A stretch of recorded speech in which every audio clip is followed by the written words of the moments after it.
Olá, bom dia a todos, bom dia Rio Grande do Sul, 11 horas e 32 minutos. Hoje é quinta-feira, dia 23 de dezembro e atenção, nós começamos com uma história trágica. Às vésperas do Natal, o incêndio matou 2 crianças em Canoas, na região metropolitana. O colega Lucas Abate traz o primeiro destaque de hoje. Oi, Lucas. Oi, bom dia André e a todos que nos acompanham. Uma tragédia no bairro Guajuviras. 2 crianças que estavam sozinhas em casa com outras 2 crianças morreram nesse incêndio.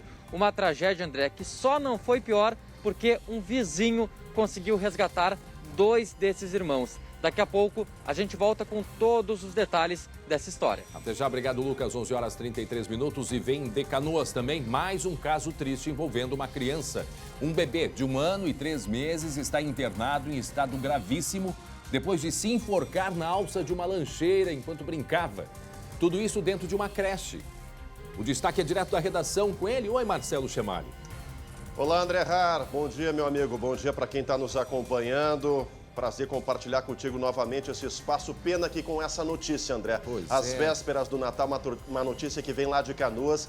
Uma família muito entristecida e, ao que tudo indica, André, uma fatalidade. Como você destacou, esse bebê de 1 ano e 3 meses, ele teria se pendurado na alça de uma lancheira que estava em um gancho de parede. Isso tudo durante o turno da tarde da última terça-feira lá em Canoas, André. O menino está internado no hospital universitário em estado gravíssimo. Daqui a pouco a gente atualiza as informações do estado de saúde e também a investigação policial, André. Tá certo, até já. Obrigado, Chemali, 11h34. E você vai ver ainda hoje aqui no SBT Rio Grande, nós vamos mostrar um caso de um bispo da cidade de Frederico Westphalen, lá do norte do estado. O que tem esse bispo, André? Pois ele é acusado de abusar sexualmente de um menor de idade. E a vítima conversou com a nossa reportagem. Escutem. Ele passava a mão na minha perna, ele pegava a minha mão na mão dele, ele que gostava muito de mim, me dava abraços longos, afetuosos. Hoje eu vejo que eram afetuosos demais.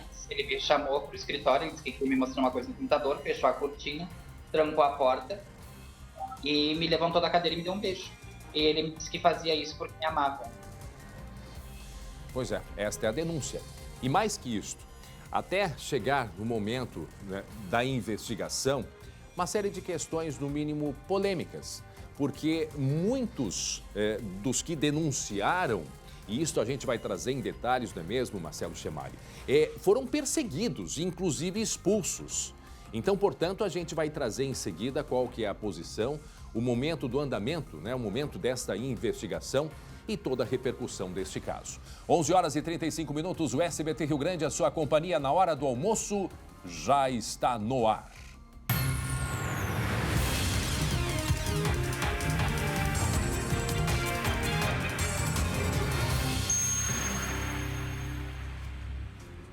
E você vai ver ainda hoje a prisão de um homem em Viamão por manter a própria mulher presa em casa há pelo menos 2 semanas. A polícia chegou até este homem enquanto que ele agredia esta mulher. E esse caso só foi descoberto depois de denúncias de colegas de trabalho da vítima, que simplesmente desapareceu do emprego. Então, em seguida, a gente vai trazer os detalhes de mais esse caso de violência contra a mulher e aproveito conversar com Marcelo Chemali. Quanto que é importante, Marcelo Chemali, as pessoas estarem atentas, vizinhos, colegas de trabalho, enfim, né?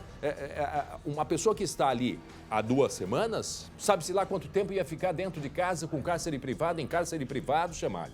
Exatamente, André. Aquele ditado popular, né, que em briga de marido e mulher ninguém mete a colher, isso é do passado, André. Hoje sim é preciso a intervenção de vizinhos, de familiares, até porque os crimes de feminicídio aqui no Rio Grande do Sul é um dos crimes que mais desafia a polícia, a Brigada Militar, que tem a Patrulha Maria da Penha, a Polícia Civil, o Ministério Público. Realmente essa questão do machismo, da posse do homem gaúcho é algo que ainda entristece, né? Nos destaca negativamente nesse ponto e é preciso a participação. Observou, ouviu gritos, brigas, chama as autoridades, André. Você pode estar salvando uma vida de alguém, né, que não tem como se defender, né, André? Não, é mais frágil. E lembrando que esse é um momento que a gente vive aí, viveu em pandemia, onde muitas mulheres, muitas crianças, muitos idosos sofreram nas mãos de muitas pessoas. O colega Lucas Abate tem outras informações a respeito disso, porque Lucas, se não tivesse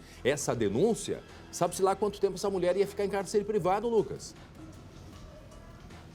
E que bom, André, que bom que os colegas com um olhar atento estranharam o desaparecimento dessa mulher, fizeram contato com a polícia, que conseguiu resgatar ela após 15 dias de cárcere privado.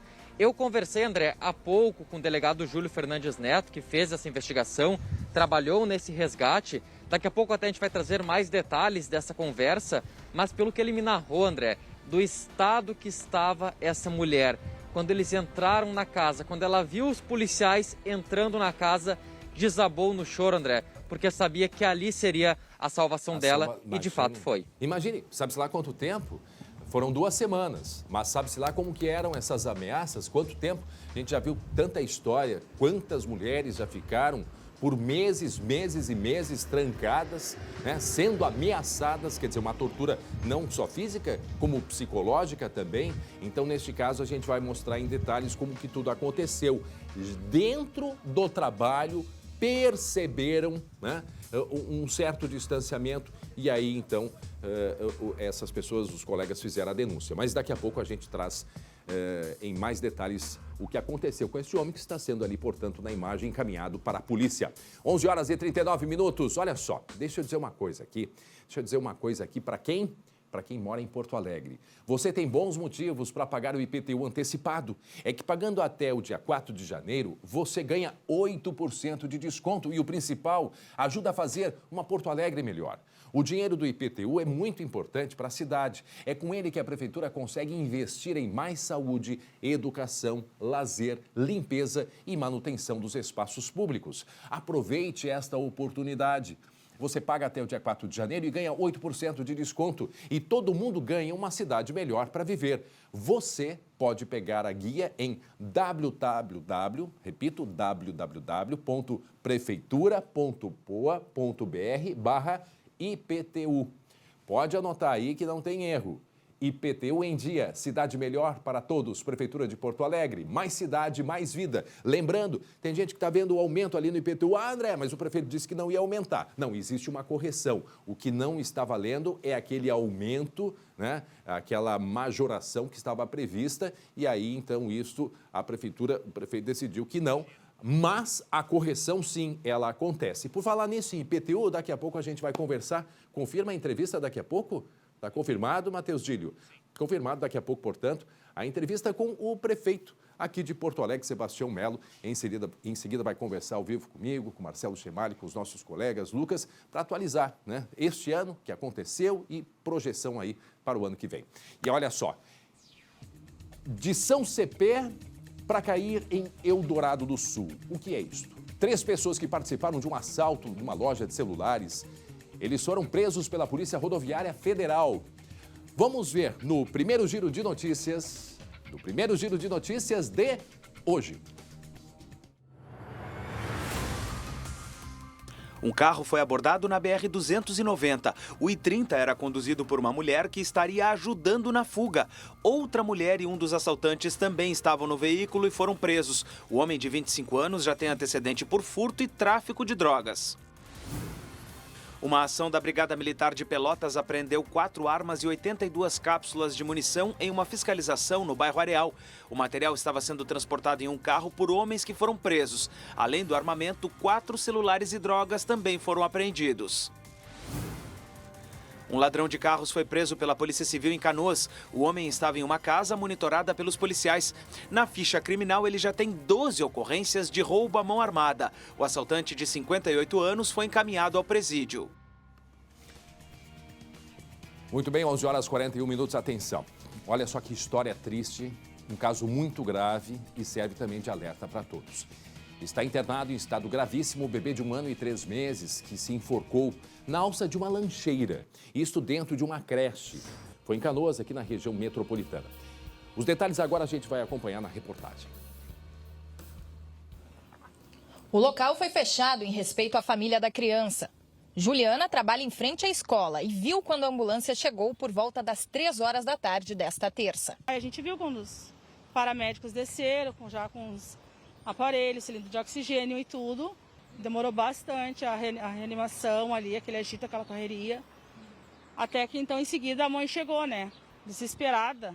Segundo a polícia, o menino de 1 ano e 3 meses colocou a cabeça na alça de uma lancheira que estava pendurada em um gancho na parede e acabou se enforcando e desmaiou.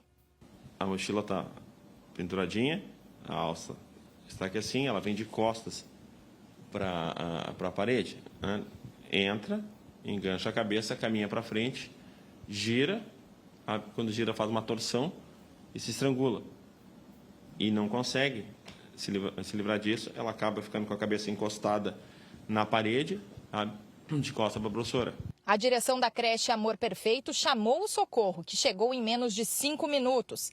Em seguida, registrou ocorrência na polícia. No momento do acidente, a professora estava com outras 14 crianças em sala de aula. De acordo com a polícia, em seu depoimento, ela disse que pensou que o menino estaria brincando. Câmeras de segurança estão sendo analisadas para saber se houve algum tipo de negligência. A diretora da escola começou a prestar depoimento no fim da tarde. A criança está internada em estado gravíssimo no Hospital Universitário de Canoas. Bom, para a gente ter mais detalhes sobre a investigação, nós vamos conversar neste momento com o delegado, que é da Delegacia da Criança, né? Isso, de Canoas, delegado Pablo Rocha. O senhor me escuta bem, delegado? Bom dia, obrigado por nos atender. Bom dia, escuto bem, perfeito. Delegado, participa dessa entrevista meu colega Marcelo Chemali e também Lucas Abate. Primeira coisa que a gente gostaria de saber sobre o estado de saúde dessa criança, como é que ele está, qual é a expectativa a partir de agora, porque apesar de ter sido muito rápido, foi muito grave a lesão nessa criança, não é mesmo, delegado? Infelizmente, esse caso é doloroso para todos nós, é doloroso até para nós que investigamos e estamos acostumados às tragédias. Essa criança, assim que soube do fato, a data do fato mesmo, eu fui até o hospital, conversei com o médico, com a médica e com toda a equipe que estava atendendo, disseram que o caso era bastante grave, que havia um comprometimento bastante grande da saúde da criança e os prognósticos não seriam favoráveis. De imediato, a gente passou a instrução do feito com uma lesão corporal culposa, já providenciamos perícia no local dos fatos, providenciei documentadas lesões já existentes na criança, chamei perito para examinar a criança ainda dentro do hospital. No dia seguinte, na madrugada dos fatos mesmo, já foi feita a perícia no local. No dia seguinte, já começamos a instrução ouvindo as professoras, a diretora da escola, para tentar entender como tudo se deu. E já temos um retrato feito e digno do que aconteceu. Pois é, eu queria que o senhor contasse para a gente o que de fato aconteceu, porque é importante esse seu relato, não é mesmo, delegado? E o Marcelo Chemali também está nos acompanhando ali da redação e tem questionamentos depois para o senhor. É importante porque eu acho que é um alerta para todos nós. Alerta para creches, para escolinhas, enfim, aquelas, tipo, sacola, lancheira, algo que parece, né, uma inocente, algo que pode se transformar numa arma contra uma criança, não é mesmo, delegado? Eu sempre costumo dar como exemplo, assim, se faz inquérito policial, inquérito aeronáutico, para saber por que o avião caiu, certo? Mas não é por mera curiosidade. Se faz um inquérito para que novos voos sejam mais seguros, para que não caiam outros aviões pela mesma causa. E eu acho que o inquérito policial também, num caso desse, se presta a isso. A gente tem que entender o que aconteceu para que não se repita, para que a gente consiga modificar estruturas de creche, modificar comportamentos nossos, de pais e também de professores e diretores, com base nesse exemplo infeliz do que aconteceu. Essa lancheira, infelizmente, ela está pendurada num local que a alça fica acessível à criança, e criança é um ser curioso por natureza. Esse menino foi brincar na alça dessa mochila e ele acabou dando um passo para frente, se assustou, quando se vê o pescoço enroscado, dá um passo, lateraliza o corpo, gira a cabeça, quando gira, se estrangula, começa a entrar em desespero. Mas, delegado, só para entender, as próprias crianças, isso a gente já viu várias vezes, quando chegam na escolinha, a primeira coisa, até para ensiná-las a terem, né, uma rotina e organização. Elas geralmente, quando entram na sala de aula, já penduram a mochila. Eu imagino, a mochila ou lancheira, imagino que ela estivesse mais baixa. É assim que aconteceu? Ela pendurou em uma parede, correto? Correto. Essa Essa lancheira, ela está pendurada numa parede, numa altura aproximadamente de 1,12 m, 1,15 m. Nós medimos ali no local. Tá. E eu procurei sabe, na minha memória, sabe? E eu vi isso em quase todas as escolinhas onde eu fui. Tá? Então, isso é um incidente. Isso não é um acidente, isso é um incidente que poderia acontecer na maioria dos locais que a gente considera seguro para os nossos filhos. Então, o que eu recomendo a todos os pais? Né? Que quando forem procurar uma creche, uma escola, entre nessa creche, entre nessa escola, inspecione o local, vejam se é seguro, vejam se há locais de insegurança e apontem aos diretores também, porque a gente está ali para colaborar, não apenas para apontar defeitos e falhas. Chamali. Delegado Pablo Rocha, bom dia ao senhor. É prazer conversar com representantes aí da Delegacia Especializada da Criança e do Adolescente em Canoas. O senhor citava aí junto com o André a questão, né, daquela rotina escolar. Eu, como pai, acompanhei muitas vezes isso, né, em algumas escolinhas infantis, a chegada, né, das crianças pendurando a lancheira, criando rotinas até mesmo de organização dessas crianças dentro do ambiente escolar, em casa. E aí a pergunta que eu lhe faço é a seguinte: existe algum padrão, delegado, de altura que precisa ser seguido? Porque esses detalhes podem ser insignificantes para pais, para famílias, mas nesse caso tudo indica que o senhor citou aí um incidente, uma fatalidade. Existe algum padrão a ser seguido ou a partir de um caso como esse se estabelece um novo padrão de segurança para que não retorne a acontecer um caso semelhante, delegado? Nós estamos procurando conversar com a prefeitura aqui de Canoas para verificar isso, né, para que isso se torne rotina em todas as creches e instituições aqui da cidade. Né? E eu penso que esse movimento deve ser maior, deve ser até mais amplo. Existem normas técnicas, evidentemente, construtivas e até para se obter autorização em alvará. E penso que esse é o item que deve ser incluído para que a gente consiga aprender com esse incidente lamentável e conseguir, pelo menos, evitar a repetição de situações análogas. Eu não sei se na área da engenharia ou arquitetura, né, existe esse tipo de orientação de normas técnicas, né? Se não existe, quem sabe é um momento para que se avalie isso, porque vejam só. Nós recebemos a notícia da própria família que a criança está em morte encefálica, né? O que é uma dor inimaginável. O que eu pergunto para o senhor, para quem está chegando agora, muita gente perguntando, querendo saber, 11h50, faltando 10 para o meio-dia, estamos conversando com o delegado Pablo Rocha a respeito do que aconteceu com uma criança que eu acho que foi na segunda noite, né? Na terça tarde. À noite a criança foi em seguida encaminhada ao hospital, que ela se enforcou, uma criança de 1 ano e pouco, quer dizer, muito pequena, se enforcou dentro de uma creche em Canoas, brincando com uma lancheira que estava pendurada, né? Começou a se enrolar e aí o estado dela é esse que dissemos, morte encefálica. Bom, eu pergunto para o senhor, delegado Pablo Rocha, o que isso vai mudar em termos de investigação, porque é aquela dúvida que a gente tem, essa criança estava sozinha, havia alguém cuidando, como que é essa distribuição dos cuidadores, dos professores, e isso é importante saber o que muda na investigação, delegado. Bom, nós não temos a notícia oficial dessa questão da morte encefálica da criança. Certo. Tá? Em se dando isso, o inquérito ele se modifica do inquérito de lesão corporal culposa para um inquérito por homicídio culposo. Se aproveita toda a prova já feita até agora, até porque essa prova ela já é vasta e extensa ao início, prevendo essa possibilidade. Conversando com os médicos, a gente sabe, né, que esse desfecho ele é possível nesse caso e nós temos que nos prevenir com relação a isso. Muda muito pouco porque nós já estamos conduzindo o inquérito com essa cautela. Primeiro, algumas coisas que estamos vendo, tá?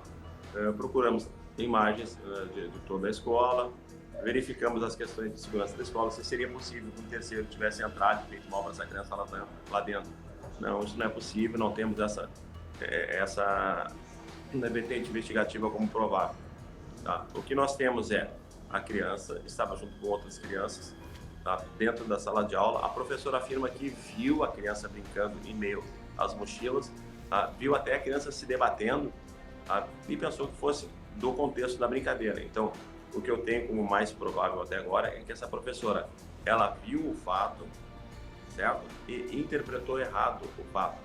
Quando ela se percebeu, essa criança já estava desfalecida, sabe? Com a testa encostada na parede, pendurada pela mochila, de costas para ela, já desfalecida, assim, sem sentidos. Chamali. Delegado, a nossa produção entrou em contato com a família, que está extremamente abalada. Essa notícia, apesar de não ser oficial para o senhor aí na delegacia, ela foi repassada pelo pai desse menino, 1 ano e 3 meses, o Pedro Henrique, né, autorizou inclusive a gente a falar o nome dele nesse momento. Ele tem outras 2 irmãs mais velhas e a família havia colocado a criança há 2 meses nessa creche e até então não tinha nada de errado, né? Nenhum tipo de situação que pudesse preocupar a família, porque é exatamente isso, é uma relação de confiança. A gente acaba deixando o filho, que é a coisa mais sagrada que temos, em uma escola, em um ambiente privado, particular, que tu investe na educação, confiando justamente nisso, mas acontece uma fatalidade dessas e a família quer, nesse momento, né, está encaminhando aí a questão de protocolos médicos com relação aí à possível doação de órgãos. É muito difícil a gente falar nisso nesse momento, a semana do Natal. Agora, responsabilização, né, oficialmente falando, agora é possível acontecer, delegado? Sim, é possível e provável. A família quer uma resposta, essa resposta vai ser dada pela Delegacia da Criança e Adolescente, a sociedade quer uma resposta, essa resposta vai ser dada pela Delegacia da Criança e Adolescente.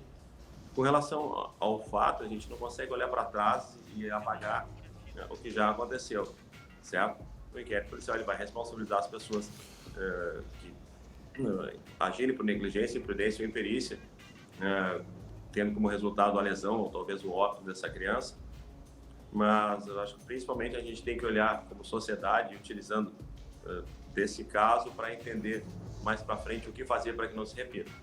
Certo? Com relação às responsabilizações, elas serão atribuídas através do inquérito policial, o qual vai gerar uma denúncia por parte do Ministério Público e creio eu que dentro desse contexto uma condenação por parte do Poder Judiciário. Muito bem, agradecemos o delegado Pablo Rocha pelas informações e a gente segue acompanhando o andar da investigação e desejamos sim que essa criança... Talvez um milagre, porque a informação que a gente tem, o delegado não tem oficialmente, mas a que a gente tem da família seria de morte cerebral. Delegado Pablo Rocha, muito obrigado por nos atender, um bom trabalho para o senhor. Agora, rapidamente Obrigado. boa tarde, só rapidamente com o Marcelo Chemali. Marcelo, eu acho que isso é importante que o delegado disse, a partir do momento em que tem uma investigação, que isso sirva para algo, né, como citando o exemplo da aviação. O avião cai, se vê por que caiu e aí então se faz alguma alteração no que for necessário. Eu acho que nesse caso é a mesma coisa, não sei se tem alguma legislação, né, que fale sobre isso, porque vejam só, inocentemente, a gente, é ou não é? A gente vê em todas as creches isso, ou na maioria delas, né? As crianças chegam e já entram na sala, já penduram a mochila. Isso é normal a gente ver acontecer. Agora, a partir do momento em que tem cuidadores, e aí entra essa outra questão também, quer dizer, é algo que precisa ser feito, sim, é um alerta extremamente importante. Não é muito comum acontecer também, né, Chemali? De maneira nenhuma, André. É um caso que nos causou muita surpresa desde ontem. A Yasmin Luz foi a Canoas para contar essa história, ouvir a polícia, ouvir, né, testemunhas ali do entorno. Não conseguiu ainda contato com a direção da creche. Estamos aqui, o SBT tem um espaço aberto à direção da creche para se manifestar nesse momento, um momento extremamente delicado e difícil. Agora fica o alerta, né? Eu faço ideia, André, da cena.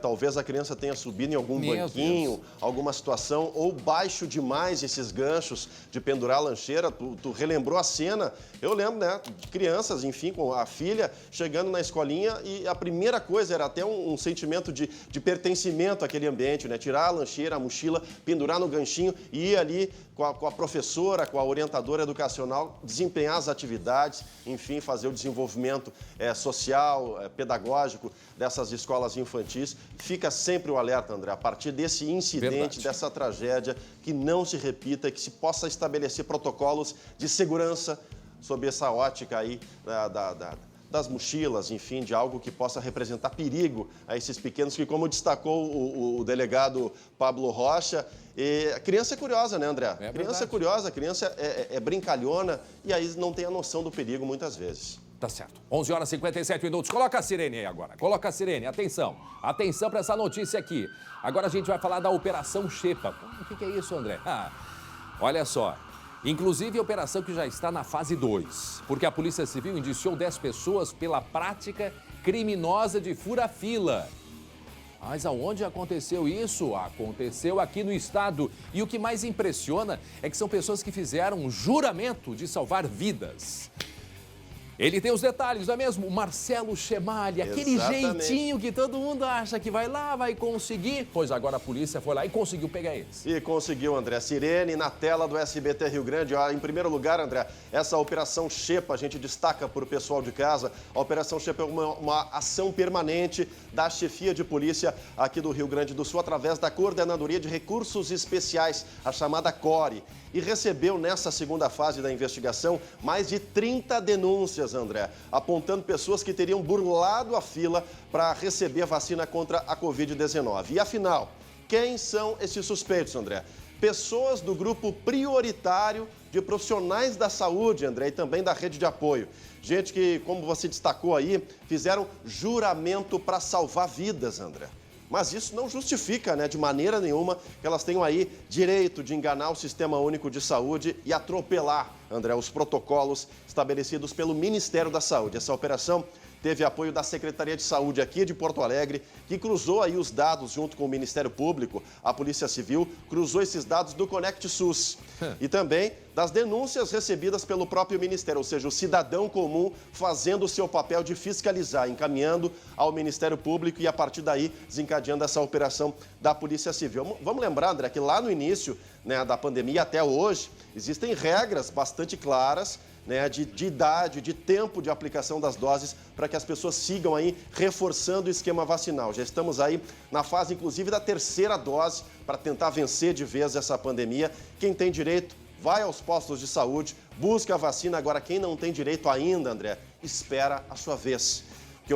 E o que esses profissionais, entre aspas, né, teriam feito é se aproveitar da influência e do acesso mais fácil, né, André, para buscar esses imunizantes. E aí eu destaco, André, médicos e enfermeiros, técnicos de enfermagem e também integrantes da rede de apoio. É o que eu digo, né, confirmando as suspeitas desse indiciamento feito pela Polícia Civil. Essas pessoas vão responder na Justiça por falsidade ideológica, André, infração de medida sanitária por enfrentamento da pandemia, entre outras palavras, André, crime contra a saúde pública, verdade, meu amigo. E isso dentro da onde?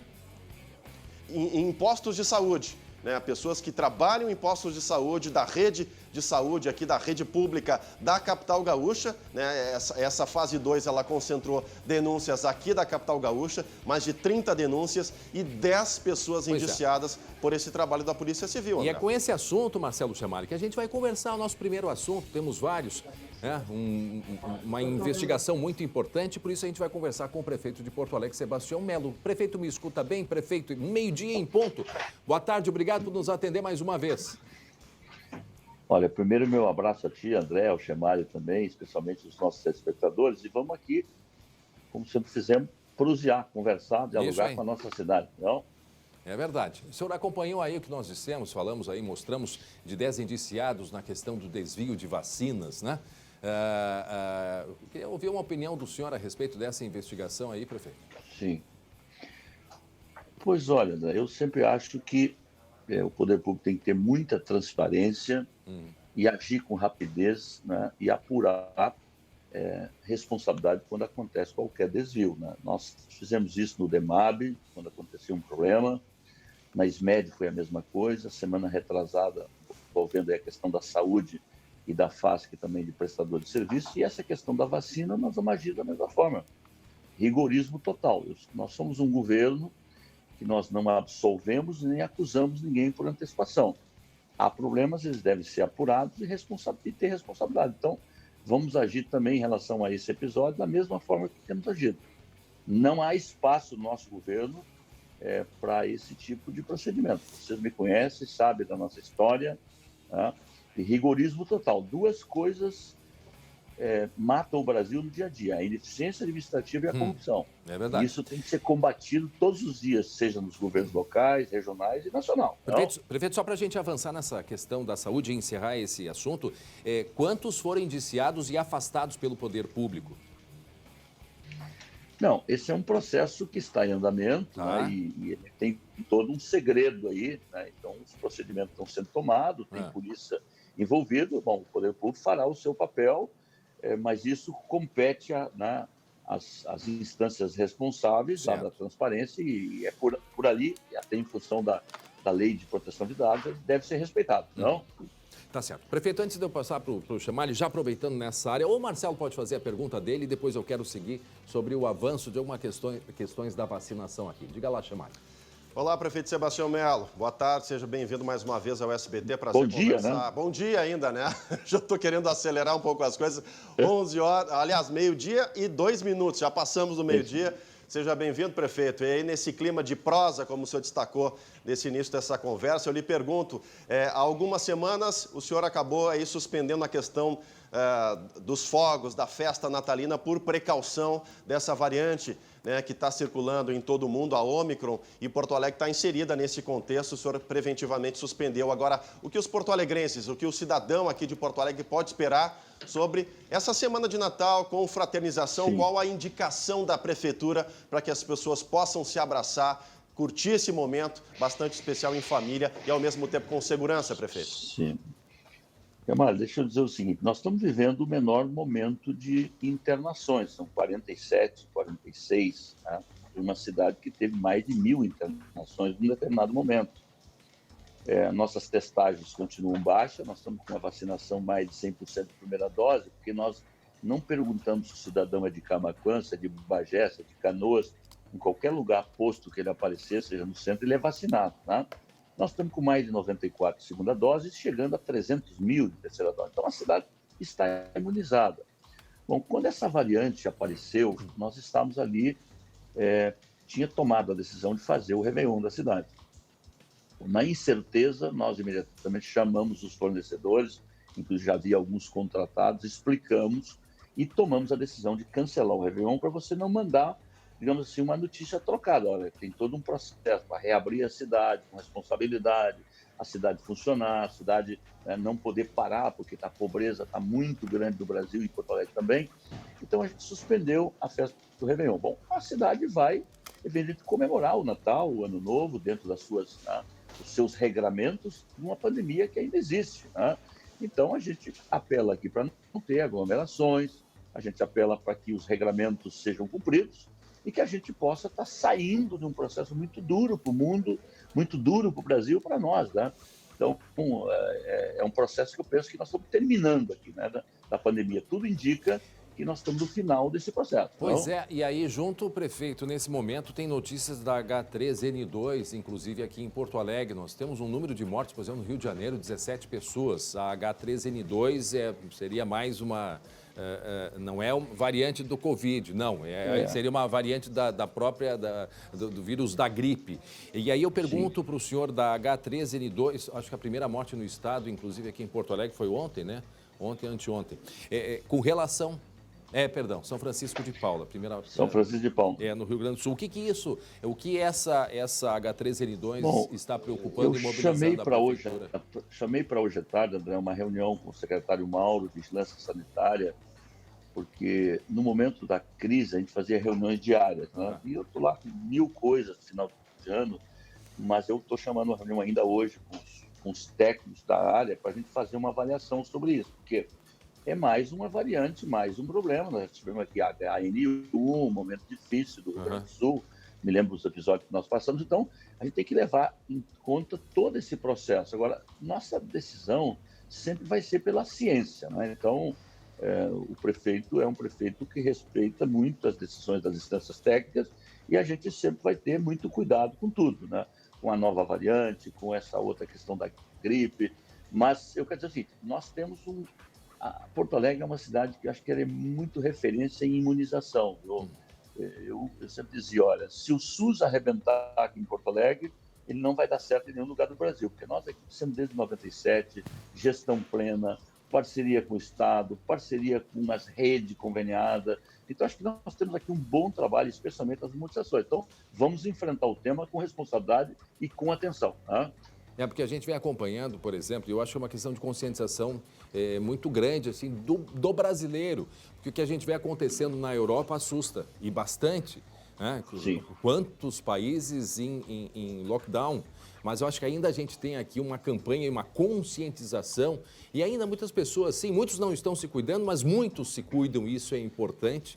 Mas eu acho que a gente tem esse diferencial, né, prefeito? Quer dizer, as pessoas têm mais uma cultura. Olha, nós somos hoje, Porto Alegre, o Brasil hoje tem um bom nível de vacinação e eu sempre gosto de repetir o seguinte, a primeira vacina que chegou em Porto Alegre, uma senhora que foi vacinada ali no Clínicas, tinha mais de 80 anos, daquele dia até esse momento, não teve um dia que Porto Alegre deixou de vacinar. E eu quero aqui mais uma vez aproveitar, né? Agora baixou dos 5 meses para 4, todo mundo ficar atento ali com a questão, né, da chegada da vacinação, do reforço, tem vacina, estamos aguardando ansiosamente essa questão das crianças a partir de 5 anos, que a Anvisa já tomou a decisão e Porto Alegre está preparadíssimo para isso, seguindo, evidentemente, o Plano Nacional de Vacinação. Então, a nossa cidade hoje é referência no Brasil e eu agradeço muito, fiz isso publicamente. Semana passada, aqui na Orla do Guaíba, chamamos todos os 41 parceiros, né? E fiz um agradecimento pessoal a cada um, porque só foi possível por essas parcerias que passou pelo Exército, pelas farmácias, pelo Ministério Público, pelo Judiciário, pelos hospitais, pelos voluntários. Olha, as universidades tiveram um papel fundamental. Então, esse é um processo de parceria que valeu na pandemia e que está valendo para muitos outros setores da cidade. Aliás, eu acho que a cidade hoje é uma cidade mais bonita, uma cidade mais colorida, uma cidade com alma mais elevada, muito em função das parcerias. Eu sou muito grato, porque a cidade somos todos nós. Chamali.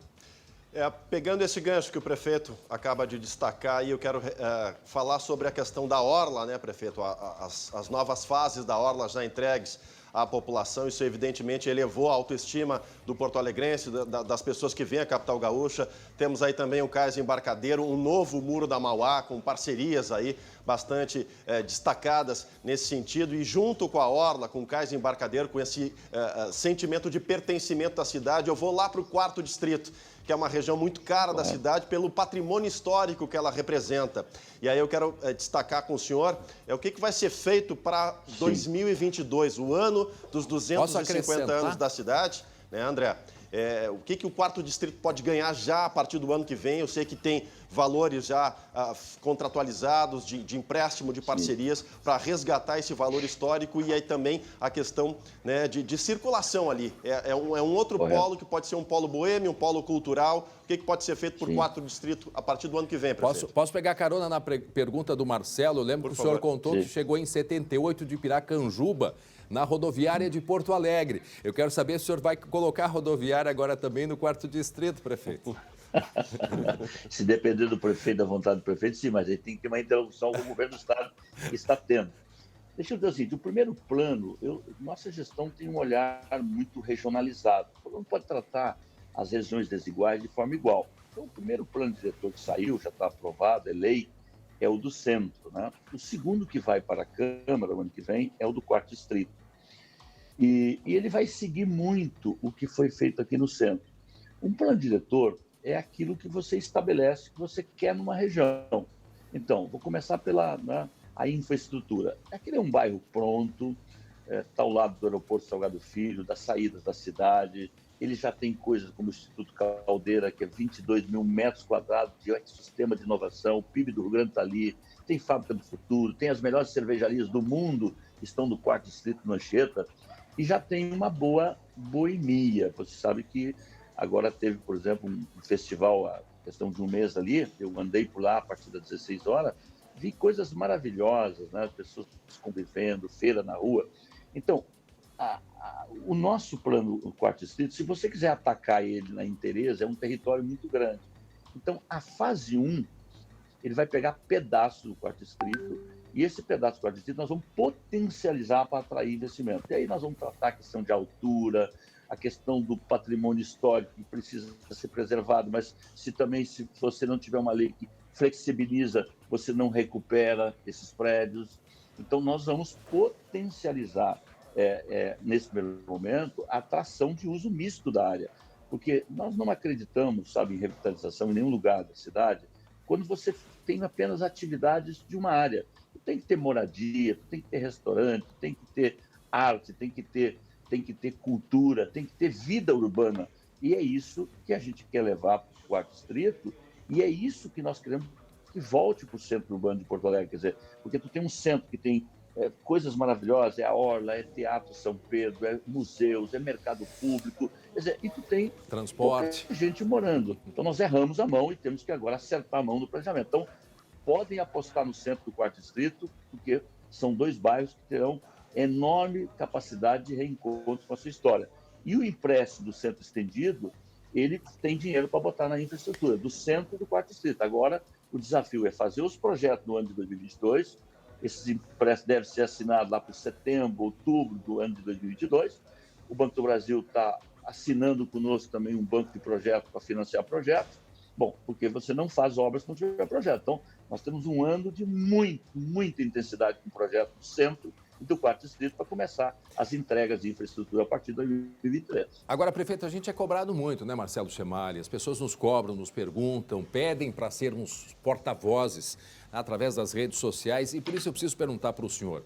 Claro que é importante, as alegações que a gente recebe é importante, sim, melhorar o quarto distrito, a orla do Guaíba, mas isso são projetos mais longos. Agora, quem depende do ônibus para trabalhar vem enfrentando muita dificuldade, prefeito. Aquela coisa de sardinha e lata, isso é muito fácil, infelizmente, de se ver hoje aqui em Porto Alegre e em diversos bairros. O que a gente pode hoje apresentar para essas pessoas que dependem do transporte coletivo aqui na capital?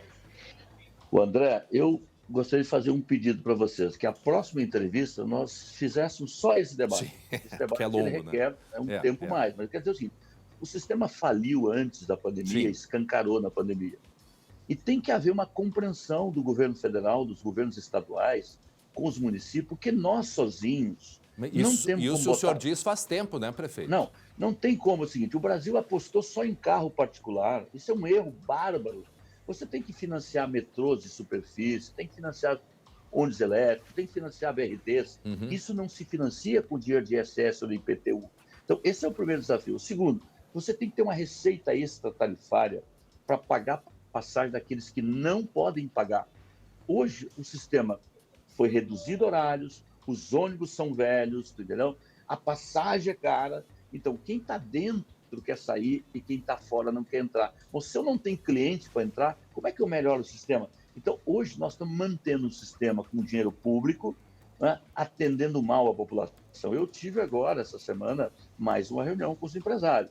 Eu dei um tempo para eles, contratamos um advogado muito renomado, que foi conselheiro do Tribunal de Contas, que botei especificamente tratar disso. Nós temos que repactuar os nossos contratos e dar uma luz para o cidadão, o seguinte, olha, nesse primeiro ano vai melhorar isso, no outro isso, não dá mais. Mas eu quero dizer assim, esse desafio é de Fortaleza, é de Salvador, é de Porto Alegre, é de Goiânia, é de Curitiba, que já foi exemplo. Nós estamos num mato sem cachorro, não? Porque o governo federal, nós passamos 2 dias em Brasília, conversando com o presidente da Câmara, conversando com o presidente do Senado, o presidente não quis dar audiência aos prefeitos, isso está errado, nós temos que nos dar as mãos, o Brasil vai parar, porque o Brasil é urbano, o Brasil, 86% da população vive na cidade, se não tiver transporte, não tem comércio aberto, não tem indústria funcionando, não tem inovação. Então, os governos não estão se dando conta disso. Quer dizer, parar o transporte é parar o Brasil. Então, nós estamos juntos,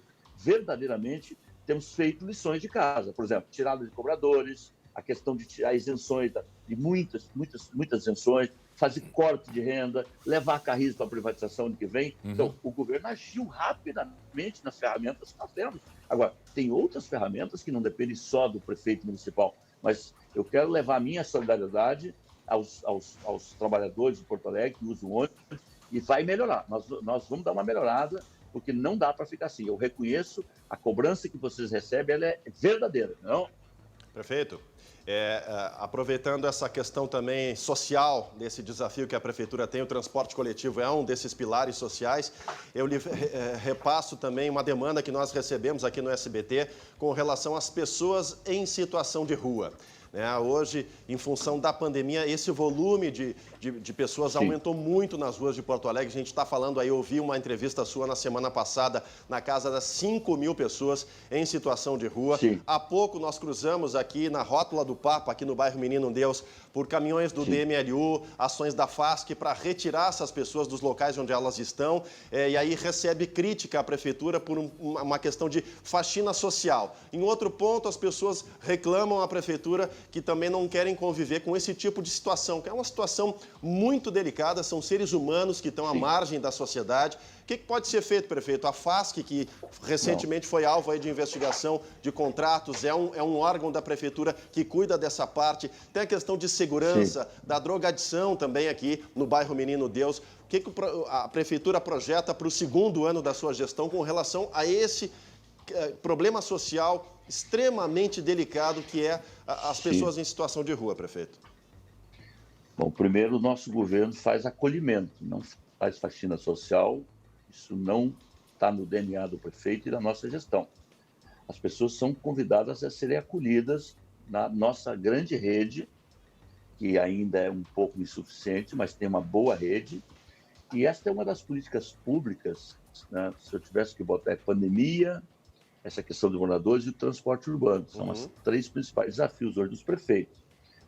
Em cada esquina, ali bate um coração de uma pessoa, ou que foi expulsa da sua região pelo tráfico, ou que a vida o desajustou ao longo da caminhada familiar. Essas pessoas, na grande maioria delas, são usuários de drogas, de algum tipo de drogadição. Então, não tem uma política única, uma transversalidade que passa por internação, clínicas terapeuta, albergagem, convencimento, porque existe também uma posição muito forte de setores da sociedade que entendem que essas pessoas devem permanecer onde estão e nós achamos que cidade precisa ter regras de convivência, de acolhimento. E realmente o que vocês estão vendo na Rota do Papa, no Menino Deus, no centro da cidade, é uma realidade que aumentou muito. A pandemia fez com que os pobres ficassem mais pobres, aumentou, dobrou, talvez triplicou, mas nós temos que acolher. Ali é uma transversalidade com todas as igrejas, com entidades, muitas parcerias, mas eu diria o seguinte, não é uma política fácil, não se resolve da noite para o dia. A Ação Rua, que é o programa principal, entrou em ação, nós aumentamos com isso equipes, nós aumentamos contratando mais 500 vagas, ainda é insuficiente. Sim. E o empréstimo social, que é outra perna do empréstimo do BIRD, porque o Banco Mundial é o que trata centro estendido, esse nós vamos dar uma atenção muito especial, mas muito especial. O dinheiro que nós vamos investir de qualificação profissional, de acolhimento, reassentamento de famílias que moram hoje nos arroios. Então, é por aí. Agora, não se resolve isso com discurso fácil, não se resolve isso da noite para o dia, e nós também temos que pedir a compreensão da sociedade.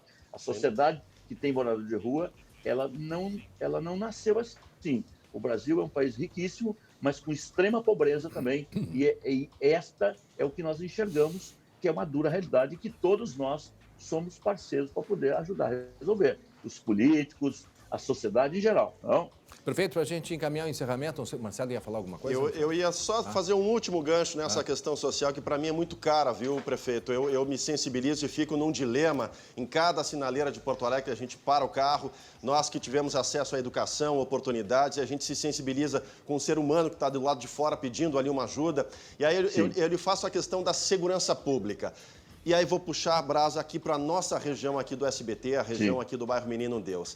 A drogadição e a facilidade do acesso a drogas é o que faz muitas vezes essas pessoas se aglomerarem nesse entorno, né? A gente tem ali uma boca de tráfico nas costas do Exército, do CPUR, a Polícia Civil sabe, a Secretaria de Segurança faz operações, mas isso não se muda da noite para o dia, como o senhor destacou. Então fica aqui o nosso apelo para também cuidar dessa questão de segurança pública e combater o tráfico de uma vez por todas, para também auxiliar na outra ponta essas pessoas em situação de vulnerabilidade, né, prefeito? Bom, esse é um outro tema desafiador. Segurança pública passa por oportunidade das pessoas, passa por iluminação pública, passa por cultura nos espaços públicos, passa por acolhimento e passa por integração, por investimento e inteligência. Nós vamos abrir um concurso da Guarda, na medida que a Câmara agora votou dizendo que o limite para entrar na guarda é 25 anos. Antes não tinha limite, então você entrava na guarda e já estava aposentando. Nós estamos investindo em tecnologia, nós estamos integrando cada vez mais. E eu vou, inclusive, receber essa comunidade aí do Menino Deus, que eu pedi que ligasse a eles na passeata que eles fizeram. Essa reunião já deve estar marcada. Estou chamando a Brigada, chamando a Polícia Civil, e nós vamos juntos encontrar soluções. Quero agradecer aqui a oportunidade, dar um abraço a cada um de vocês. Esperança e mudança é o que move o mundo. Nossa solidariedade a tantos quantos perderam seus entes queridos, mas, se Deus quiser, vamos ter um ano de 250 anos de muita convivência urbana, essa cidade maravilhosa, extraordinária, com alto astral, porque a melhor cidade do mundo é Porto Alegre. Portanto, abraço a vocês, tá? Prefeito, tem mais um minutinho para nós ou tem que Estou no meio de uma reunião aqui. Prefeito, só para uma pergunta. Recebemos um ônibus aqui de perguntas se vai aumentar o preço da passagem, prefeito. Não, veja o seguinte, há um contrato assinado em 2015 e a passagem tem que ser avaliada nos dias 1º de fevereiro. Tá. Esse tema vai entrar em debate, já estamos trabalhando. Os operadores pediram 5,20. Neste ano eu ofereci 4,80. Estou bancando com o poder público esse valor. Vai ser uma negociação muito dura, muito difícil, mas nós vamos ter que enfrentar o tema. Tá? Porto Alegre é a melhor cidade do mundo depois de Piracanjuba, em Goiás, onde o senhor nasceu, correto? Hein? É uma boa parceria. Tá? Eu que sou porto-alegrense, vou puxar a brasa pro meu assado, viu, André? Eu prefiro apostar em Porto Alegre. Eu Porto Alegre. Vai. Prefeito, um abraço. Boas festas, final de ano. Tá? Ao senhor e família.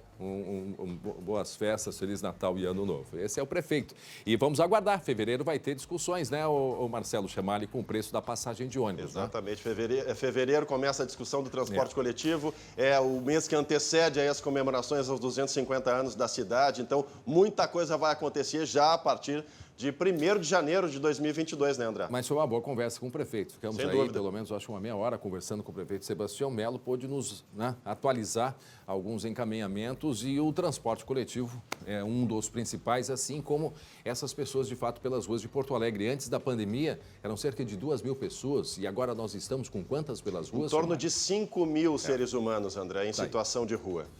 Muito bem, até já. Chemali, meio-dia, 24 minutos. E atenção, um homem foi preso aqui em Viamão por manter a própria mulher presa dentro de casa há pelo menos 2 semanas. Pô, coloca a sirene, sim. Coloca a sirene porque ele foi preso. E ele vai ter que prestar informações e explicações por que fez isso. Os detalhes com ele, Lucas Abate. Conta pra gente, Lucas.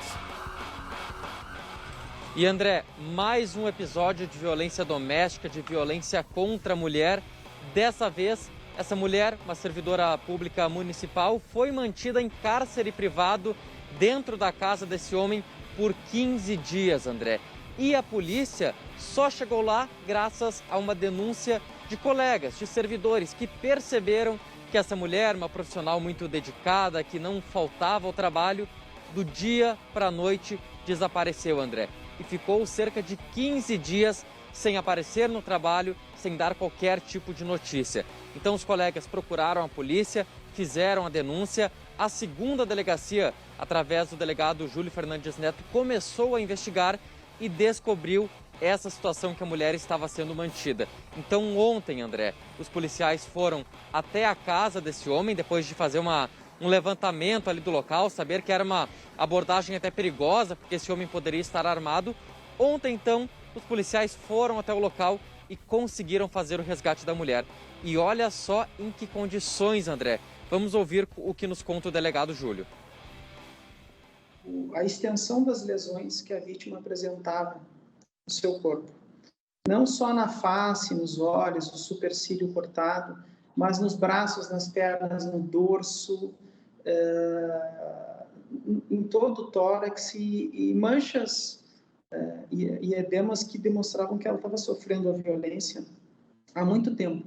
Há pelo menos uns 15 dias ela vinha sendo agredida de forma repetida e sistêmica pelo companheiro. Não, meio-dia 26 minutos. Meio-dia 26 minutos. Olha, é muito mais grave do que eu imaginava. É muito mais grave do que eu imaginava. Marcelo Chemali, Lucas Abate, quem está nos acompanhando. Não era não era só o cárcere privado. Essa mulher era torturada. há 2 semanas sendo torturada. E se não fossem os colegas de trabalho perceberem que essa mulher era uma mulher dedicada, que ela não faltava ao trabalho, começou a faltar. E aí foram atrás, foram até a polícia. A polícia com todo o cuidado que ele poderia estar armado. E aí descobre-se, Marcelo Chemali, que ela tem diversos machucados, ferimentos, sofrimento, tortura psicológica e tortura física. É isso que a gente percebe. Marcas que ficam para sempre, né, André? Infelizmente é isso. É a questão da posse do machismo. E, olha, ainda bem que os colegas de trabalho perceberam que algo estava errado, o distanciamento, e acionaram a Polícia Civil, porque sabe-se lá o que poderia acontecer ainda mais com essa vítima, né, André? E agora o Lucas vai poder explicar melhor pra gente. Quer dizer, pelo menos 2 semanas sendo torturada. E há quanto tempo mais isso ia pra frente? Hein, Lucas? Olha, André, até porque em casos de violência doméstica, normalmente a primeira parte da violência é a perda do vínculo com a família, com amigos, com o trabalho. Nesse caso, graças a esse vínculo, André, essa mulher pôde ser resgatada em tempo, com vida. Sabe-se lá o que poderia ter acontecido com ela. Mas até segundo me contou o delegado Júlio, na entrevista hoje mais cedo que a gente conversou com ele, André, esse caso era um relacionamento até de certa forma recente, mas com um homem sempre muito possessivo, sempre muito agressivo, sempre muito ciumento. Então, ele entrou com aquele velho papinho, André, já ouvimos várias vezes em outras situações de violência doméstica. Eu vou melhorar, eu estou passando por problema, eu vou melhorar. Vem morar comigo que isso vai melhorar. E quando ela entrou na casa, foi o momento que ela foi colocada então em cárcere, André, e ficou nessa condição por 15 dias. 12h28. Para quem não entendeu essa história, rapidamente a gente explica. Um homem estava mantendo a mulher em cárcere privado, não somente no cárcere privado, mas torturando essa mulher.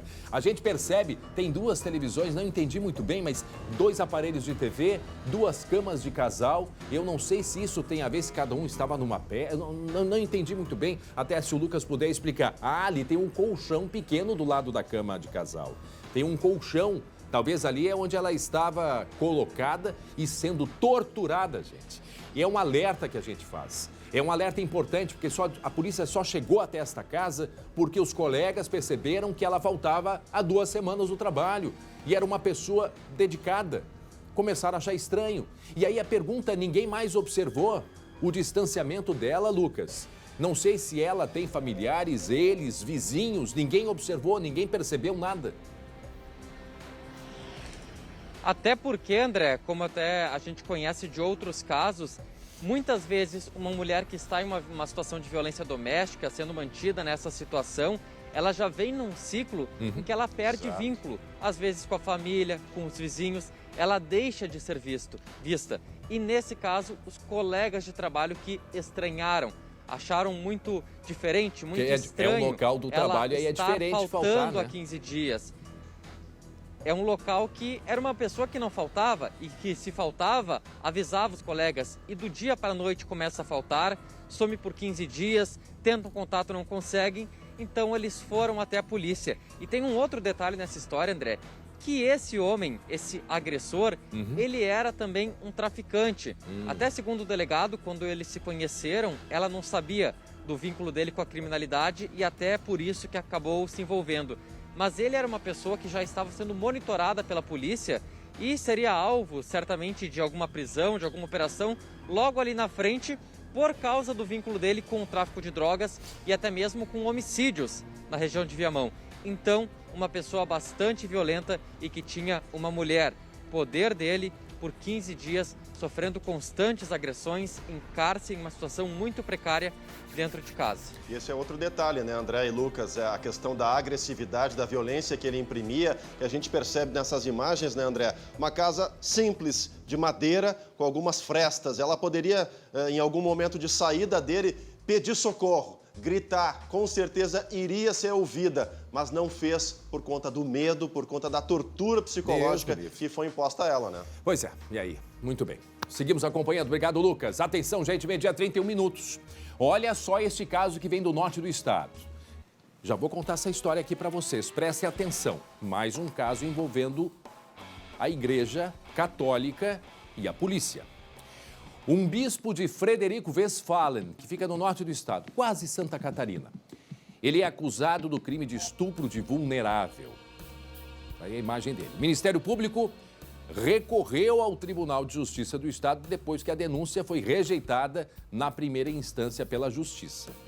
Para explicar melhor, vamos acompanhar a reportagem da colega Luciane Coleman.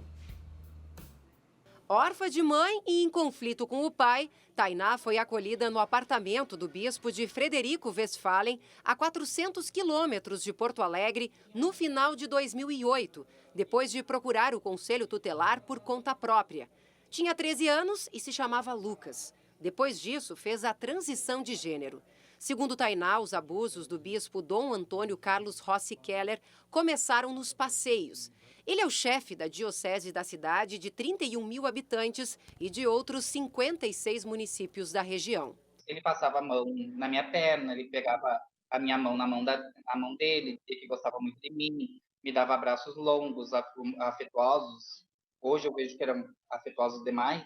Dentro do apartamento, as investidas se intensificaram. Ele me chamou para o escritório, ele disse que queria me mostrar uma coisa no computador, fechou a cortina, trancou a porta e me levantou da cadeira e me deu um beijo. E ele me disse que fazia isso porque me amava. Meses depois, segundo ela, o bispo começou a forçá-la a praticar sexo oral. Durante todo um ano. Porque começou no dia 18 de fevereiro e terminou no dia 17 de fevereiro do outro ano. E eu lembro da data porque era uma quarta-feira de cinzas.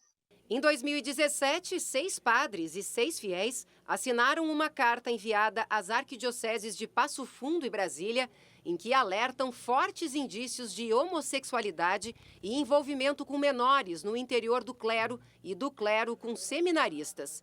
Em abril do mesmo ano, o grupo enviou e-mail para os arcebispos das duas cidades com o relato dos abusos sofridos por Tainá e de outras denúncias de pedofilia. Um dos padres que assina o documento é Claudir Zucchi, que trabalhou na igreja por 27 anos naquela região e foi afastado após a denúncia.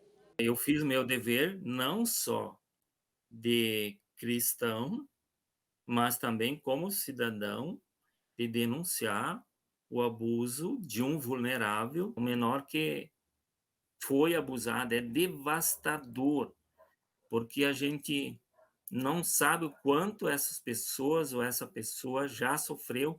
E eu estou falando de dentro, quanto eu sofri pela perseguição. Em agosto do ano passado, o Ministério Público denunciou o bispo pelo crime de estupro de vulnerável. O juiz da comarca de Frederico Westphalen rejeitou a denúncia. Em novembro deste ano, o Ministério Público recorreu ao Tribunal de Justiça do Estado. O caso está sendo analisado. Segundo o Ministério Público, Antônio Carlos Keller se aproveitou da condição de autoridade na Igreja Católica para praticar atos libidinosos e, a partir de fevereiro de 2009, sexo oral com um adolescente que, por total vulnerabilidade, não podia oferecer resistência. Ele também é denunciado por coagir Claudir Zucchi, já que, ao punir o sacerdote, estava tentando calar não só ele, como também fazer o padre de exemplo. A omissão é um segundo crime que acompanha o crime do abuso de menores. O arcebispo de Passo Fundo disse que a denúncia foi repassada à Santa Sé e que a investigação não conseguiu comprovar os crimes. Em nota, o bispo disse que as denúncias são falsas, que foi absolvido pela Justiça e pela Igreja e que os acusadores foram responsabilizados. Marcelo Chemali, obviamente que nós aqui apresentamos uma história, principalmente um caso muito delicado como esse, né? Nós temos aí, obviamente, que agora é um processo, foi rejeitado em primeira instância, foi ao Tribunal de Justiça que ainda não se posicionou de receber a denúncia. Agora, é evidente que há, e inclusive, manifestações de pessoas ligadas à comunidade e que, inclusive, né, elas foram afastadas ou prejudicadas no andamento das suas funções eclesiásticas, como no caso deste padre que nós mostramos. A vítima detalha a data, começou dia tal, terminou dia tal. Então, Existem muitos elementos que devem ser, sim, examinados, não cabe a nós julgar. Agora, isto tudo se confirmando, eu digo que, infelizmente, mais um caso de pedofilia dentro da igreja, quando, na verdade, teria que ser uma... A igreja, ela tem, e aqui, obviamente, não podemos generalizar, mas estas situações localizadas precisam, obviamente, ser afastadas da igreja. Quer dizer, não pode se aproveitar de um cargo, de uma função, de uma condição, né, para esse tipo de atuação terrível, terrível. Então, vamos aguardar se o Tribunal de Justiça, em segunda instância, recebe a denúncia contra este padre. E até uma outra questão, né, André, a religiosidade, ela é sinônimo de acolhimento, né, André? Seja qual for a religião, né, a católica, religiões de matriz africana, o espiritismo, enfim, é sinônimo de acolhimento, é um local seguro onde as pessoas buscam ali, né, a harmonização da sua vida, buscam revitalizar a sua fé. E, infelizmente, mais um caso envolvendo a Igreja Católica.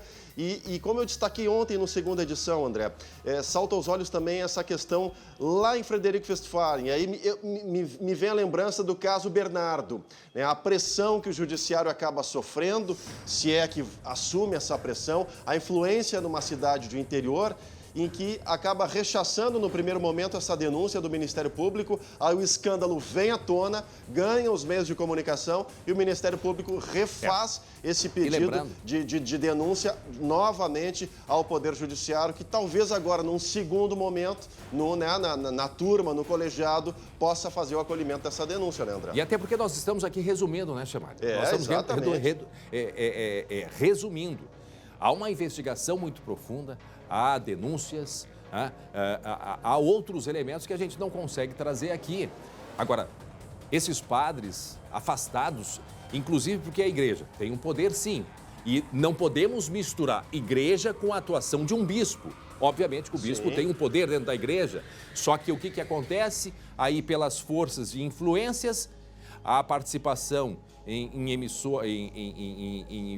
veículos de comunicação locais, e aí há afastamento de pessoas que estavam ligados e que fizeram a denúncia e assinaram a carta ligados a esses meios de comunicação que foram afastados, a própria universidade que há na região e que tem participação da Igreja Católica também já entrou na história. Quer dizer, de fato sim, precisa-se ir a fundo, que seja para condenar, que seja, né, para absolver, né, no caso o bispo, mas que precisa ser investigado, lógico, sim, que precisa. Exato. São vários os elementos contra. Diga, Chamário. Vários elementos, e nós conversamos, a Luciane Coma, a nossa equipe conversou com uma das vítimas. Existem outras, né, André? Existem outros que casos. merecem toda a atenção, né, da investigação das autoridades para que venham à tona que essas pessoas que sofreram, supostamente sofreram essas agressões, essa violência na alma, possam se encorajar e buscar encaminhar essas denúncias para que, enfim, o responsável possa ser responsabilizado,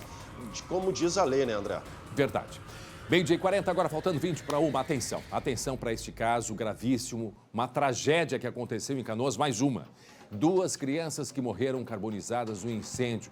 Foi dentro de casa ontem, na casa onde elas viviam. A Polícia Civil está investigando os pais das vítimas para saber onde que estavam. O Lucas vai poder explicar melhor para a gente o que aconteceu. Mais uma tragédia. Antes nós falávamos dessa criança de 1 ano e 3 meses que se enforcou na merendeira dentro de uma creche. E agora o caso dessas 2 crianças que morreram nesse incêndio dentro de casa, Lucas. Mais uma tragédia, André, infelizmente envolvendo crianças, e que aconteceu ontem por volta das 9 horas da noite no bairro Guajuviras, em Canoas, nesta casa que ficou praticamente toda destruída pelo fogo, André. 2 crianças morreram. E o que choca mais nessa história é que haviam 4 crianças dentro de casa e que estavam sozinhas, André. E 2 dessas morreram, uma morreu no local e a outra foi retirada com vida do local da casa, foi levada até o hospital e infelizmente nesta manhã teve a morte confirmada. Pois então, André, o nosso colega Jefferson Balestrin, da agência GBC, esteve lá ontem à noite, conversou com vizinhos, acompanhou toda essa situação e ele conversou com o Michel, que é o vizinho que foi a primeira pessoa a perceber esse incêndio e que conseguiu tirar de dentro de casa a criança que depois, infelizmente, teve a morte confirmada. Então vamos ouvir a entrevista que o Jefferson Balestrin fez nesta noite. Pulei o muro, peguei, a guriazinha pediu socorro aqui, ó, o bebezinho dela. Nesse ponto aqui? É, esse ponto aqui. Eu só deu tempo de puxar a criancinha, puxei. Tirei, quando eu fui entrar de novo, o fogo já veio tudo, porque aqui bem onde ele tá ali, ó. Sim. Tinha uma cama com um colchão, pegou fogo fácil, assim, ó. Não deixou mais entrar mais ninguém. Aí não deu mais tempo pra precisar fazer mais nada aí, igual a moda aí. Meio-dia 42 minutos, uma tragédia, 2 crianças mortas em Canoas, na região metropolitana. Afinal, o que aconteceu? Como explicar 3 e 6 anos de idade sozinhas dentro de casa, gente? 3 e 6 anos de idade. Onde estavam as pessoas responsáveis por estas 2 crianças, Lucas? Estavam, André, segundo vizinhos, mãe e avó saíram para consumir drogas. Uma denúncia feita por vários vizinhos que também está em investigação pela Polícia Civil. O que chama mais atenção ainda nesse caso, André, eram 4 crianças dentro de casa, de 3 a 11 anos de idade. E segundo os relatos, esse menino, essa criança de 11 anos, é quem ficava responsável pelos outros 3 irmãos menores, ou seja, criança cuidando de criança. E por conta dessa situação, não se sabe exatamente o que causou o incêndio, se foi algum tipo de acidente, curto-circuito, algo até mesmo intencional. Tudo isso vai ser investigado pela polícia, mas choca o fato das crianças estarem sozinhas. Uma delas que não tinha condições de caminhar, André, um bebezinho pequeno, não conseguiu sair de casa e morreu queimada. Essa outra criança foi resgatada pelo Michel, pelo vizinho que conversou com o Jefferson Balestrin, foi retirada, mas infelizmente não sobreviveu, morreu por conta das queimaduras. E as outras 2, sim, que a gente não sabe precisar exatamente a idade, a gente sabe que uma delas tem 11 anos, as outras 2 conseguiram sair de casa sem nenhum tipo de ferimento. Mas olha, André, a gente pode até ouvir, ver na sequência e ouvir também o áudio, porque a revolta dos moradores desse bairro, do bairro Guajuviras, foi tão grande na saída por conta dessa negligência que está em investigação pela polícia, que teve protesto e a mãe e a avó tiveram que sair escoltadas de casa. Vamos ouvir rapidamente. Olha bem pra cá, né, que eu tô falando.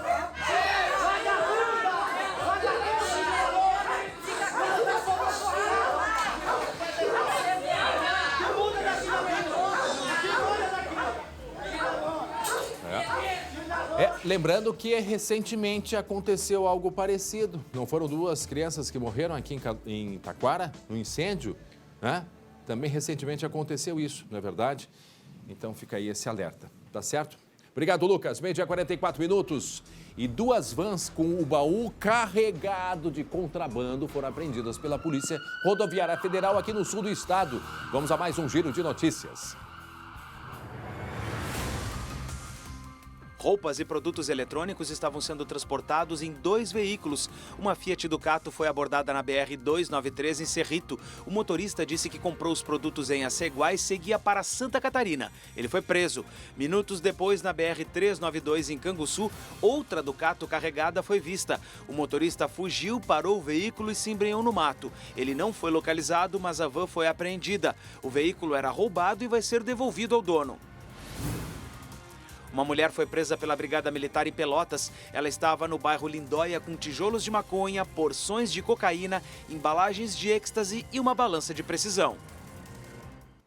Você quer cuidar mais do seu sorriso? Então preste atenção nesse recado especial que a doutora Roberta da Sorri Fácil tem para você. Boa tarde. Chegou a hora de você conquistar o seu sorriso. Aponte agora a câmera do seu celular para o QR Code aqui embaixo. Eu sou a doutora Roberta Biel e hoje estou aqui para conversar com você que sofre com a perda de 1 ou mais dentes e sente vergonha de sorrir.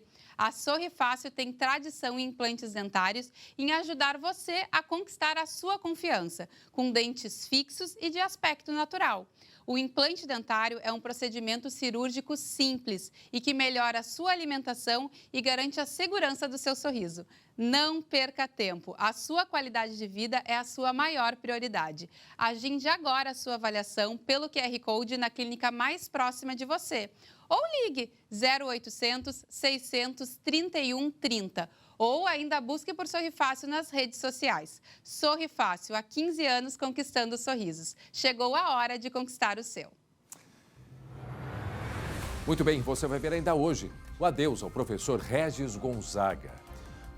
Professor Regis, que passou mais de 25 anos em sala de aula e em 1996 fundou, junto com a esposa Disa, a Fundação Tiago Gonzaga. Bom, logo depois do intervalo, a gente vai trazer mais detalhes do que foi ontem à tarde, né? Ontem, final da tarde, a morte do professor Regis.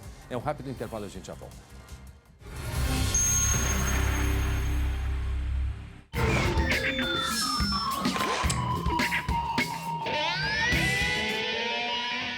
Isso aí, fala comunidade. Há 30 dias, um grupo de voluntários vem ajudando uma senhora da Vila Safira a realizar um sonho, uma casa.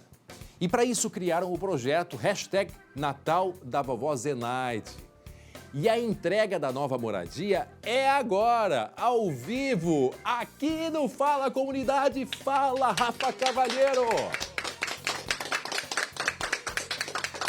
Beleza, André, beleza, todo mundo que está assistindo agora em casa, né? Notícias boas, clima de Natal. E olha só, já é a sexta casa que o nosso amigo aqui é o Cláudio, né? Papai Noel, é. Os peregrinos revolucionários.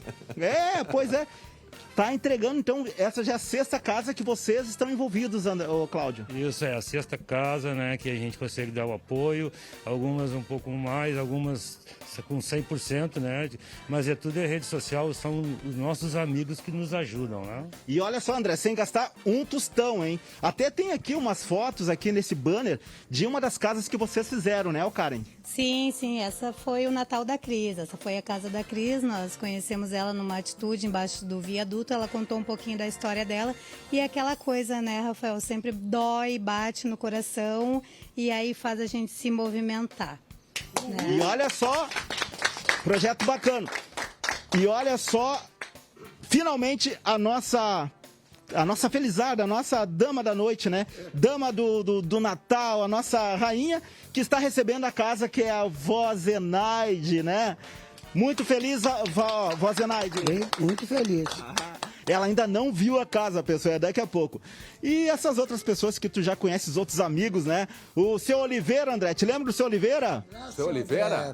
Eu lembro dele, sim. Parabéns. A gente conversou com ele. O seu Oliveira é o barbeiro que tu teve aqui. Isso. E aqueles fios de ovos, André. Olha aqui, ó, a dona Zilda também presente. Alzira. Que legal. Um abraço, que Deus te abençoe, filho. Que legal. E a galerinha ali, né?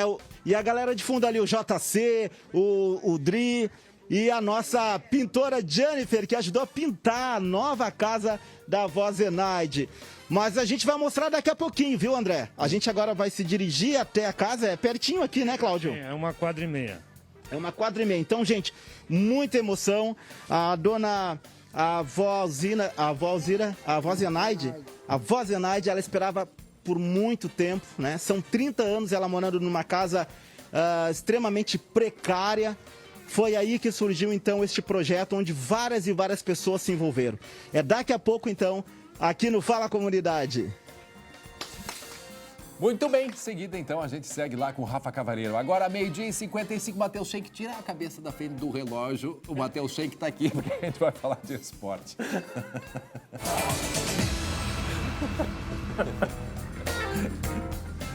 O Natal está chegando e, claro, os torcedores da dupla Grenal querem saber, será que os times deles mereceram ganhar alguma coisa depois deste ano? Matheus Schenck e Marcelo Chemali. O Matheus à frente do relógio que eu não enxergava o horário, Marcelo.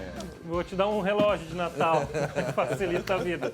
Boa tarde, André, boa tarde, Chemali. Uma honra estar participando desse jornal tão especial e com dois dos meus grandes ídolos aqui no SBT. Opa, coisa boa. Que isso, Pra ele que é o presente de Natal.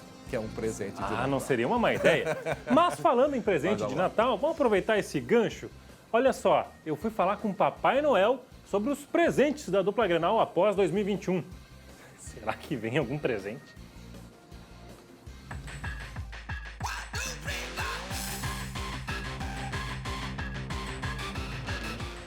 Ih, rapaz, tá ali o homem. E eu descobri que esse Papai Noel aí é gremista. Eu fico até meio assim de pedir presente pra ele depois do 2021 do Grêmio. Foi até rebaixado. Se bem que o Inter também não tem muito motivo, né? Não foi nem pra Libertadores. Mesmo assim, vamos tentar a sorte. Vamos ver o que o Papai Noel consegue de presente para a dupla Grenal após o 2021. Realmente não mereceu, deixou muito a desejar. Não se comportaram direito, né? Acabaram sofrendo as consequências. E atenção, Papai Noel avisa, ele não faz milagre. Se o gremista pedir algo ao alcance do Papai Noel, não teria problema, desde que ele não peça a volta para a Série A, que no momento é impossível. E para o Colorado em 2022, Papai Noel tem um palpite de presente. Eu acho que o Campeonato Gaúcho. Será? Eu acho que vai ser o máximo que a gente vai conseguir para o Inter o ano que vem é o Campeonato Gaúcho. Bora então circular e ver o que a galera acha. O Grêmio, não preciso nem te lembrar, né? O 2021 que foi sofrido. E para 2022, então? Tem que melhorar muito, tem que contratar mais, acertar mais as contratações, jogar futebol, ter mais humildade. Acredito que com isso já dá para subir e voltar para a Série A, pelo menos. Depois de 2021 não tem como, o único presente é subir depois do ano que vem. Subir bem também, né? Não adianta para fazer o fiasco que fez na Série A deste ano, né? Querer subir com um time desqualificado, né? Tem que seguir o exemplo de antigamente, quando o Grêmio jogava com raça, né? Desejo tudo de bom, acho que vamos sair dessa firme e forte, voltar mais forte que nunca. E o Colorado? A Sul-Americana bem que podia reservar o presente do ano que vem. O ano foi difícil, mas Natal para todo mundo, né? Vamos relembrar aí 2008, com o Tyson aí comandando essa equipe, uma mudança no vestiário, acho que uma Sul-Americana é bem-vinda aí para esse pós-Natal aí. Na verdade, todos os presentes para 2022 podem ser resumidos em uma só palavra. Ganhar, né? Rapaz, pedir presente depois desse 2021 da dupla Grenal não é nada fácil, né, Chamalho? Não andaram merecendo, essa é a verdade. É verdade, viu, Schenck? Os dois deixaram a desejar. Evidentemente que o Grêmio sai mais desgastado ainda de uma temporada de 2021, caiu de divisão. Agora, o que os colorados queriam mesmo era ir para a Libertadores da América e mais um ano sem nem o gauchão. Como disse o Papai Noel, olha, a previsão dele é a mais acertada. Se 2022 tiver o gauchão para o Inter, já está no lucro, viu? É verdade. Olha só, vamos falar então de possíveis presentes para a dupla Grenal? Começando com notícia de agora. Saiu agora há pouquinho, especulação que começou a circular muito forte na rede social. Janderson, atacante que fez gol contra o Internacional nesta temporada, jogou o Brasileirão pelo Atlético Goianiense, mas pertence ao Corinthians. 22 anos, está perto de vir para o Grêmio, empréstimo de uma temporada. Ele tem 1,61 m, como falei, 3 gols no Campeonato Brasileiro. O Grêmio tentando reforçar o ataque. O Borja está indo de volta para a Colômbia, saindo do Grêmio. Então o Grêmio vai mudando suas peças e, óbvio, precisa mudar peças. Se mantiver esse time de 2021, o resultado não vai ser bom, não. Olha só, ontem eu falei aqui no SBT Rio Grande que a quarta-feira ia ser decisiva para o Alexander Medina, que é o favorito a assumir o Inter, finalmente dizer se vem ou não. Sabe o que aconteceu, André Chemalho? Nada. Lá. Ele não falou. Ele resolveu não responder. Eu todo animado assim, né? O quê? Ele simplesmente não respondeu a proposta de renovação lá no Tajeres, time de Córdoba, da Argentina. Uma proposta boa, ele receberia R$1 milhão por mês. Ele não está respondendo, o que aumenta a expectativa para que ele seja o novo técnico do Inter. O cara poder esnobar isso tudo aí, Chevali, hein? R$1 milhão por mês, hein, André? Nem responde. Será que o Colorado vai pagar tudo isso para um novo treinador? Não chega nem perto, né? Não chega nem perto. O Inter tem um teto salarial, importante até o Chevali tocar nesse assunto, que bate em 500 mil. Mais do que isso, o Inter não paga. O 500 mil é quem ganha, é o top do top no elenco, que é o Tyson. Mais do que isso, o Inter não paga. Então, ele está aí esperando para ver o que acontece e, de repente, até para ganhar uma graninha a mais do Inter, né? Esperando uma proposta maior. Mas o Inter não vai chegar. Não vai chegar. Vamos falar, vamos fazer o seguinte. Como diz o Schenck, o cara tá no leilão, hein? Tá nas, Eu acho que como sim. diz, tá nas subastas. Ele tá esperando, vendo quem dá mais, tá com o martelinho ali na mão. Olha só, seguinte, a gente não tá com tanto tempo, então ontem a gente tinha dado as escalações do Grêmio de 2021 e o possível 2022. Amanhã a gente vai fazer isso com o Inter, combinado? Amanhã. Hoje, eu só quero te dizer um negócio, Chemali. Edenilson tá esfriando com o Atlético Mineiro, porque o Galo não quer pagar 4 milhões de dólares, que é o valor que o Inter quer pelo Edenilson. 32 anos, o Galo acha que é um volante caro demais pela idade, então cresce a chance de ele continuar. Seria fantástico pro Inter, né, Chemali? Ah, sem dúvida, o Edenilson é a peça-chave, né? Para as pretensões do Internacional. Claro, a gente falou ali em tom de brincadeira no gauchão, mas o que os colorados, a direção do Inter quer é ganhar novamente um título internacional. E o que sobrou foi a Copa Sul-Americana. Se chegar até a final da Sul-Americana, levar o título, reforça o caixa, tá em torno de 15 milhões, é isso? Isso, cresceu a premiação, né? É, a premiação, mais um caneco no armário, 15 milhões no cofre, vai se alicerçando aí para fazer, quem sabe aí, um campeonato brasileiro que não ganha, olha, desde 79, meu amigo. É verdade, faz tempo, já passou dos 40 anos de hiato do Inter em títulos brasileiros. Vamos encerrando então, amanhã, Natal, eu volto com mais novidades e eu vou te fazer uma pergunta, André. Já comprou meu presente? Já. Vou ficar esperando então. Fica. Tem o banquinho. Tá bom. Até amanhã. Tchau. Tchau, gente. Muito bem, 1h02 agora. Olha só, Carlos Alberto e sua turma te fazem companhia hoje. E a partir das 11h15 da noite, você não pode perder a Praça é Nossa. Além da humorista Mel Maher e de todos os personagens que vocês adoram, o Borracheiro e a Nina vão te fazer dar muita risada. A Praça é Nossa é hoje, às 11h15 da noite. Eu consegui juntar dinheiro suficiente que eu posso parar de trabalhar até morrer. Maravilha! Mas no caso eu tenho que morrer amanhã meio-dia. A verdade é que nem pum. Quando você solta, você afasta um monte de gente. É o passeio pra comer! O quê? Com a café! Então, uma lembrancinha pra você de Natal, seu Carlos. Muito bem, não dá para perder às 11h15 da noite. 1h03, gente. A gente volta até Vila Safira, aqui em Porto Alegre, zona leste da capital. O Fala Comunidade ao vivo para trazer uma surpresa para a dona Maria Zenaide. O Rafa Cavalheiro está lá, é entrega de uma casa para ela, não é mesmo, Rafa?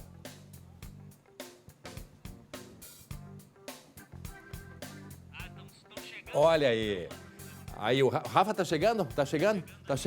Olha só a casa, gente. Enquanto que o Rafa tá ajustando ali, porque a gente tá fazendo tudo ao vivo.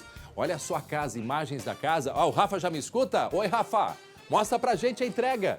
Hein, Rafa? Alô? Olha aí.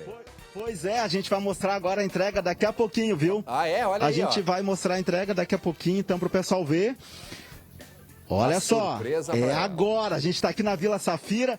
Muita gente feliz, muitos moradores aqui pela volta, né? E tá aqui, ó, tá aqui a nossa vó Zenaide, tá aqui, deixa eu vir pra cá. A vó Zenaide surpresa tá aqui, pode ir.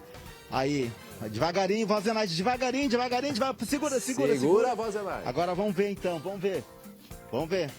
Atenção. Agora pode tirar, Suspense. Já pode tirar a venda?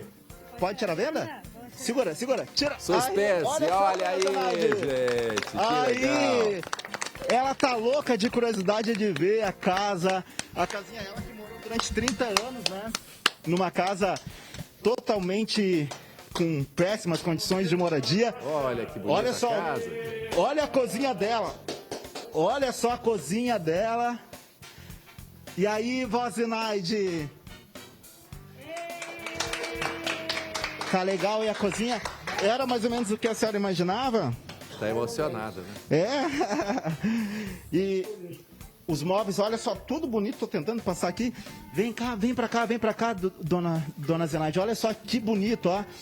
Tudo bonito, desenhado com frutas, né? Uma vida nova então agora, dona Zenaide. Vida nova. É? Aham. Olha só que bacana. E olha, não, e o quarto, mostra ali pra gente, olha só. Mostra pra gente onde é que vai ser seu quarto agora, dona Zenaide. A vó Zenaide, olha só a cama dela, pessoal. Olha aqui a cama. Voz Zenaide, parabéns para a Voz Zenaide, que legal, isso é o que a comunidade faz. O pessoal se uniu e entregando nesse momento ao vivo e a gente mostrando, né, essa casinha para a Voz Zenaide. Muita felicidade para ela. Gente, 1h06, uma notícia muito triste para todos nós. O professor Regis Gonzaga morreu ontem, no final da tarde, em casa, aqui em Porto Alegre. Ele passou mais de 25 anos em sala de aula e em 96 ele fundou, junto com a esposa dele, a Disa Gonzaga, fundou criou a Fundação Tiago Gonzaga, né? O colega Lucas Abate esteve hoje de manhã na cerimônia de despedida, né, Lucas? Pois é, André. E o professor Regis ainda está sendo velado neste momento. Centenas de pessoas, diria até milhares, estão passando lá pela manhã para prestar essas homenagens ao professor, fundador do curso pré-vestibular unificado, mais de 50 anos atuando em sala de aula, formou milhares de alunos e teve uma atuação também muito importante no combate à violência do trânsito através da Fundação Tiago Gonzaga e do projeto Vida Urgente, André. O professor e a Disa perderam o filho em 96 num acidente de trânsito e a partir daí abraçaram essa causa.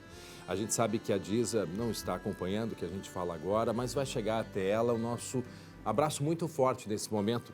É tão difícil para ela, mas ela com certeza vai saber, junto com toda a família que ela tem, superar esse momento de dor, né, Marcelo? Que não deve estar sendo fácil e foi de uma maneira muito repentina. Então, nosso beijo muito grande a toda a família. 1h07, a gente volta amanhã, a partir das 11h30.